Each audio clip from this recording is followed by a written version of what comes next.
नार्यव्रतंगत उतारे विक्रम संवत 2080 ના માસોત્તમ માસ પૂર્ણ પવિત્ર કરી માસે શ્રાવણ માસે શુક્લ પક્ષ તૃતીયામ તો શ્રી સ્વામ્ય વાસર મમઃ બોલો સત્યનારાયણ કથા શરણમ ચ અહં ગરેશે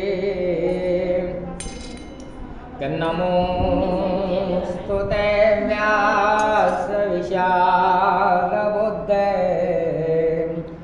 કુલારવિંદાય તપત્ર નેત્રે त्वया भारत सेन्द्रि पूर्णे प्रज्वलेन्दो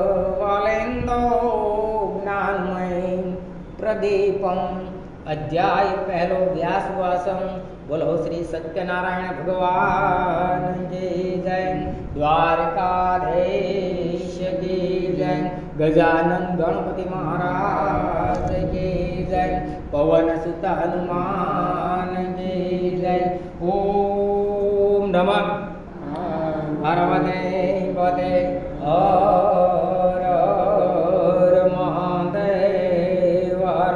अध्याय पहलो व्यासवासम एक समय अयोध्यानी પાસે વેલા નૈમિ શહેરમાં વસનારા શ્વન આદિ ઋષિઓએ ભેગા થઈ સુતપ્રાણને અતિ ઉત્તમ પ્રશ્ન પૂછ્યો કે મહામુને કયું વ્રત કે તપ કરવાથી ઈચ્છિત ફળની પ્રાપ્તિ થાય છે તે સર્વ સાંભળવા અમે ઉત્સુક છીએ, માટે તેમને વિસ્તારથી કહો કે એક સમયે નારદ મુનિએ એવો જ પ્રશ્ન વૈકુંઠમાં શ્રી વિષ્ણુ ભગવાનને પૂછ્યો હતો.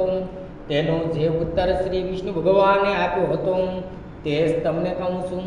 તે તેમ બધા સાવધાન થઈને સાંભળો કે એક વખત યોગી નારદ મુનિ બીજા પર કાર કરવાની ઈચ્છાથી ફરતા ફરતા મનુષ્ય લોકમાં આવ્યા.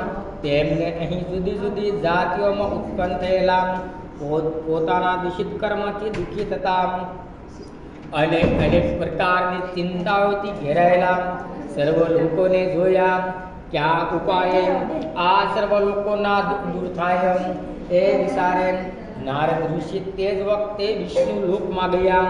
વૈકુંઠમાં નારદજીએ નારાયણદેવના દર્શન કર્યા. તે શુક્લ વર્ણા ચતુર્ભુજના ચારે હાથોમાં શંખ ચક્ર ગદા અને કમળ ધારણ કરેલા હતા અને કંઠમાં વનમાલા શોભતી હતી. દેવોના ઈશ્વર્યવાન તેમના દર્શન કરે નારદજી સ્તુતિ કરવા લાગ્યા કે જેમનું સ્વરૂપ વાણી તથા મનથી પણ અતીત છે અને જેમની શક્તિ અનંત છે તેવા આપને નમસ્કાર હો.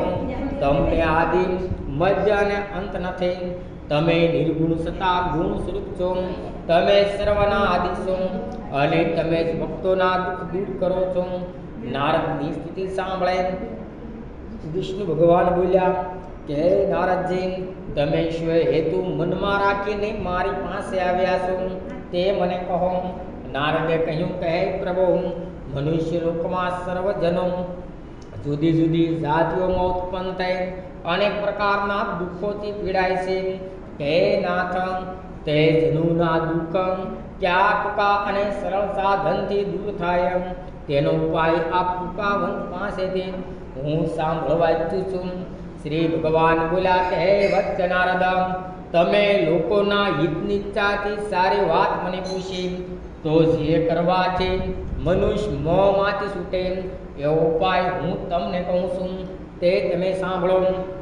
હે પુત્ર, એક એવું મહાપવિત્ર અને સરળ વ્રત છે જે સ્વર્ગ તથા મનુષ્ય લોકોમાં દુર્લભ છે.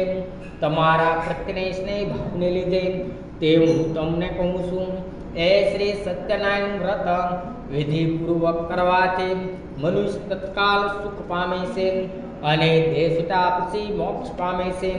નારદે કહ્યું કે તે વ્રત કરવાથી શું ફળ મળે છે, વળી તેના વિધિ વિધાન કેવા છે અને આ વ્રત કોણે કરેલું તે બધું મને વિસ્તારથી કહો.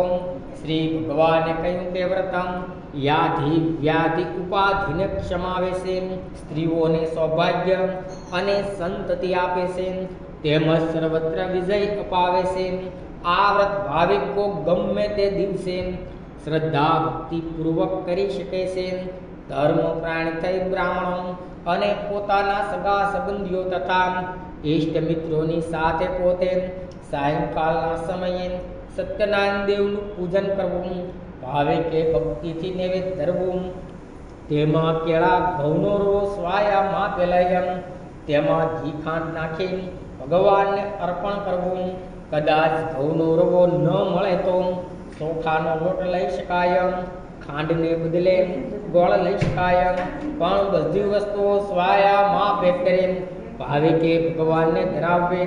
તે પછી સર્વની સાથે કથા સાંભળે બ્રાહ્મણોને દક્ષિણ આપવી, તેમજ સગા સંબંધીઓ સહિત બ્રાહ્મણોને ભોજન કરાવવું. પછી પોતે પણ ભક્તિપૂર્વક સત્યનારાયણ દેવનો પ્રસાદ લેવું અને તેમના સમક્ષ નૃત્ય ગાયન વગેરે કરી શ્રી સત્યનારાયણનું સ્મરણ કરતા કરતા સ્વર્ગ જવું.